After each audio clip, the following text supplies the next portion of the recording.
since about 1930, statisticians have been studying the structure of language.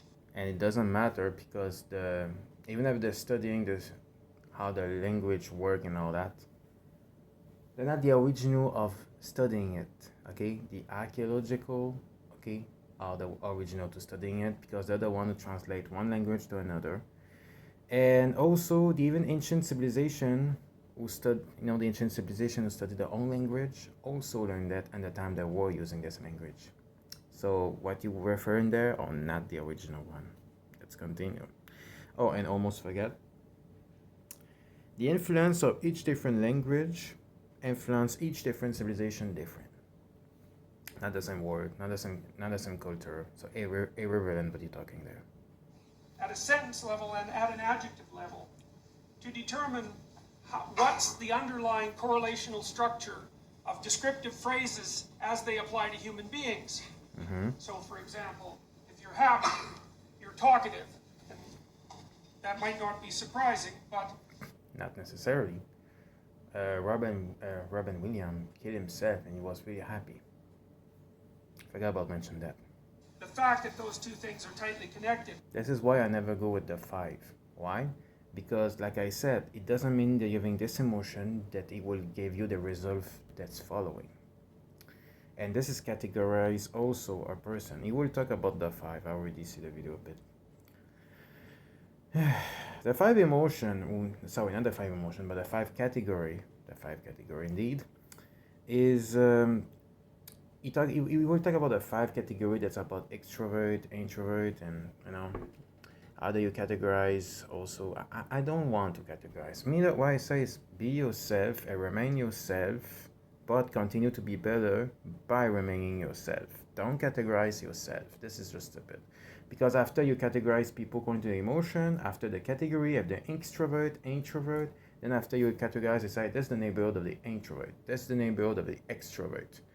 And then after you will continue, and then after all of a sudden you will go with this is also with the color. This is the neighborhood of the, the white. This is the neighborhood of the black. This will create racism by long term if they're going too much by categorize everything. But anyway, let's continue. I will say, let's continue. It was one of the things that was discovered by the factor analytic processes that led to the development of the Big 5. In the Big 5, there are roughly 5 traits. I don't go with that one. Indicate. Extroversion, which is a positive emotion trait. Neuroticism, which is a negative emotion trait. Agreeableness, which is warmth and empathy. Compassion. The other side of that is kind of a harsh coldness, I guess. Openness, which is both intelligence and creativity. Yeah. And conscientiousness, which is industriousness and orderliness. Now, there are virtues, so to speak, and faults associated with all of those dimensions. Okay. So you can be too extroverted, which makes you rather impulsive, and if you're very extroverted, it's more difficult to get good grades in university because you're always out having fun with your friends and partying. And that might be good in that it'll help you develop a fairly extensive social network, which is a useful thing if you're associated with people who are useful for social networking purposes, but it can really interfere with your ability to sit by yourself and study. If you're conscientious, that's a good predictor of academic success, because everyone have consciousness, okay? And if you consciousness of your work, if you pay attention, you always have a consciousness 24 hours there where you work. It's more like if you pay attention of your work. So if you try to focus, it's not about consciousness that you become good in studying. It's about if you focus, okay? Conscientious people do what they say they're going to do. No, focus people say it because they are consciousness of the word. They try to be a man of word, Everyone lie on earth, but some really almost never lie and try to remain of the word. And they seem to suffer shame and self-disgust and self-contempt and guilt and so on if they don't. Yeah, because they will feel like liar. They're not necessarily going to feel disgust about themselves, but they will feel like the liar, or they're not to the level that they think will feel about themselves. If you get too conscientious, though, you can get quite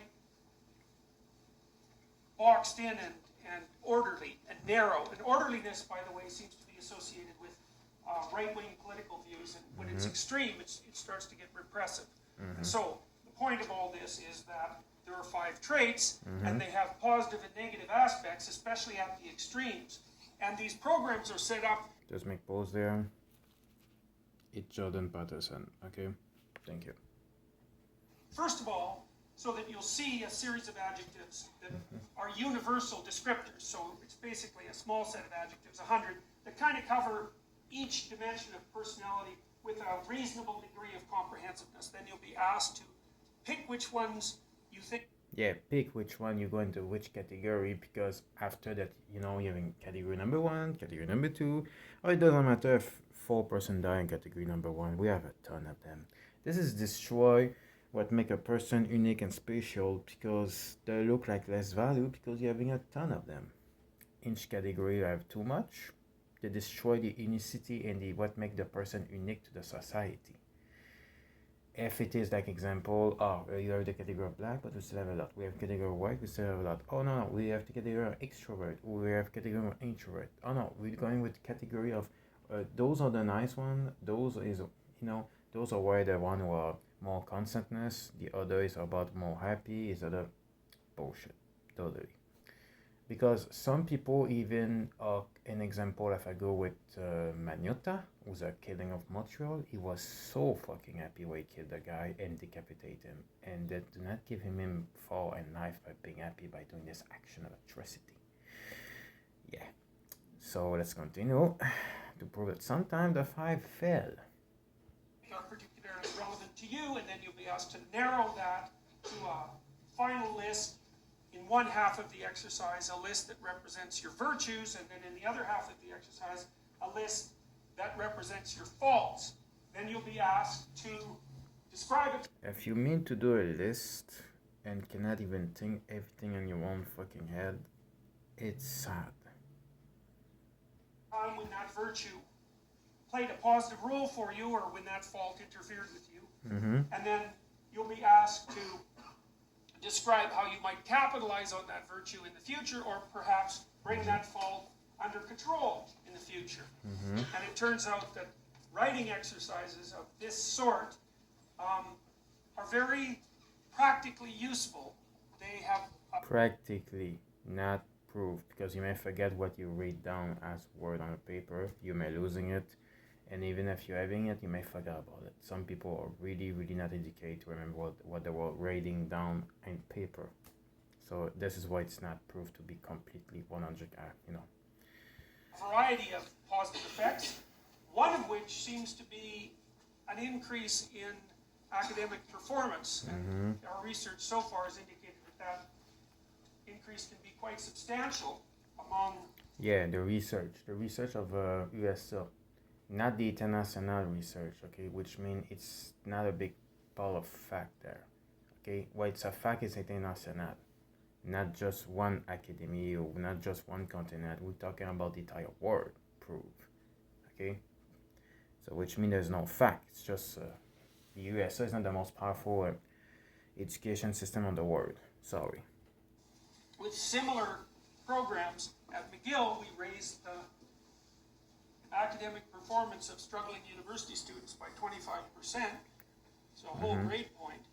And at a business school in Holland, where this is being studied in some depth, we've studied 2,000 people. They actually did the future authoring program, but not the present authoring program, which is the one you're going to do.